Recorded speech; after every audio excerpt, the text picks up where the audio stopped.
Jeff, what have you guys received, or do you expect to receive kind of extended guidelines from the NHL regarding being extra cautious given the daily news now regarding players entering protocol and such? Well, I've read in the websites and that the NHL and the NHLPA have discussed enhanced measures similar to what we were in a week ago. I don't know what those are, and I don't know any details of them, and I don't know that it's going or not going to happen. I assume it is based on what I've read and what I've heard and talking to some of our guys, but we don't know that yet. And so are you calling anybody up? I mean, you won't have the Rasmussen and Fabry tomorrow for certain, right? I mean, yeah, they will not play tomorrow 100%, and we will call up a couple players for sure. Is there any chance Berggren is going to come up, or? I don't anticipate Jonathan being one of those call-ups. No. Okay. Can I ask why? Sure. Okay. I mean, he looks like he's having a good season. Do you not want to go to look at him yet, or? You know how that goes, Helene. First off, the last thing you want to do with a young player, if he is starting to gain confidence in the American League and just starting to do those things, is to bring him up and have him struggle. And most players, when they come to the National Hockey League, that's what they do, is they struggle, and then they go down with decreased confidence. And the last thing that I think Steve Yzerman wants to do is have a player be, an up and down yo-yo in his first year in North America. Got to feel real confident that he's going to make a big impact, and having a nice season in the American League. And I haven't watched him to the degree that certainly Steve has. Doesn't mean that you're ready to come up and help the hockey team in the National Hockey League win. So when Bergie left here, the message to him was there was parts of his game that he had to change if he wanted to be successful in the National Hockey League, and him and I discussed those. I think the same messaging has come from our management group, and it's not about points. He's proven that he can point at lower levels, but I would also tell you that lower levels are full of guys that can point at lower levels and can't find ways to be real successful in the National Hockey League. So ultimately, when we call guys up tomorrow, we're going to call guys up that if they go into play, which I don't know that they will, can go in and help us win a hockey game and give us the best chance to win tomorrow.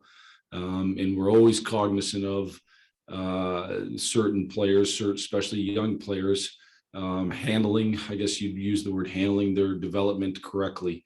And we won't do anything for the short term that's going to hurt a young player in the long term. How do you mask losing? I mean, Fabry's a big part of your lineup, Michael Rasmussen, the big goal last night. I mean, we've seen plenty of how good that Larkin, Bertuzzi, Raymond line is. How do you balance, okay, these guys are so good together, I want to keep them together, especially that you just didn't have them together for 5 games, versus rebalancing the lineup a little bit when you lose 2 key forwards like that? Yeah, there are 2 key forwards that played on different lines in different roles. Michael's been starting to produce some offense. He's been more in a defensive role. Fab's obviously been on the power play and been in an offensive role. I think the question is, do you move some of those top line guys and try to balance that lineup more? We'll see. It certainly wouldn't be my plan to start. My plan to start would be the guys that get increased opportunity, and the other lines showcase what they can do and leave the top line intact. And if it's not going or we're not producing, then we can look at making some changes, but it's not something I would do on the onset. Thanks. Yep. Hey, Jeff, when I say you, I mean just the league in general, or maybe you specifically. I mean, did you guys think you guys were past all this in terms of cancellations and all this other postponements and all this season, or were you kind of prepared that, well, this could still happen, I suppose?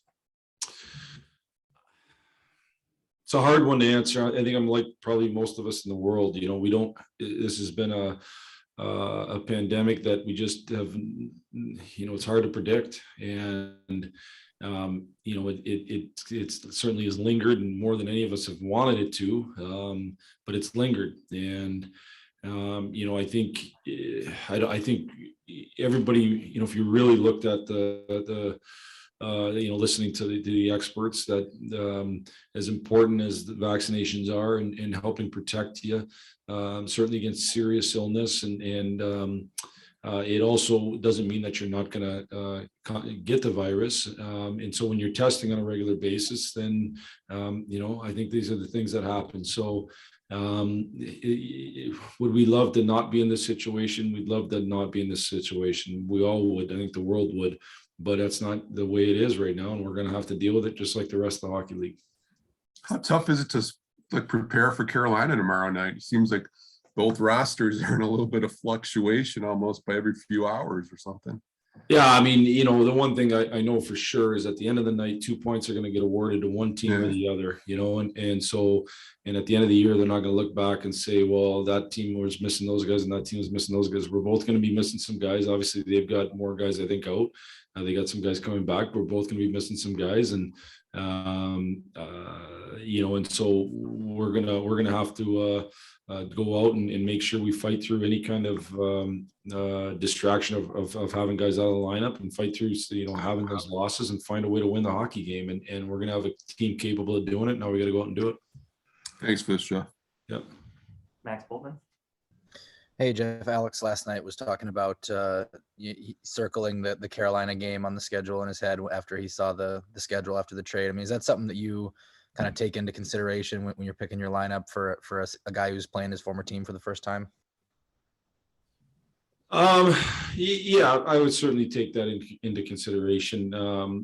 So in terms of choosing, in this case, choosing a starting goalie, yeah, I take that into consideration. So, it's not always they take lots into consideration, but that would be one of the things. I know that guys, a lot of times when they play against their former teams, I've tried to start guys at times. I've tried to do that just to out of respect for the player and understand how important it is to them. Depending on everybody's situation is a little bit different, but certainly when you get traded, you want an opportunity to play that team again. And then Suter, I remember a while back we kind of talked about his face-offs, and it seems like pretty much since then he's having a lot more success in the circle. Is there anything you have kind of seen from there or could point to explain it? Work ethic. He's spent tons of time watching video with LJ Scarpace, who kind of oversees and helps our centers, and he's spent tons of time working on it. And after practice, he's just really dug in, and generally when you dig in, you get results, and he's got results. Thanks. Yeah. Kevin Allen.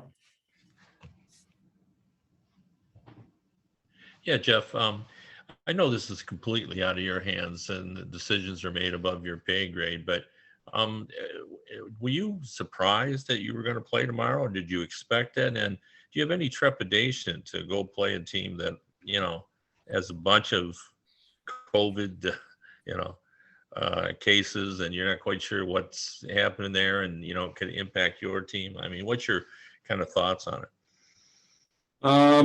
It's a good question, Kevin. I'm a little part of the problem when you're sitting in my seat right now is I don't have all the information. I don't know exactly when everybody, in Carolina, got the virus. I don't know how they're, obviously a number of guys tested negative today.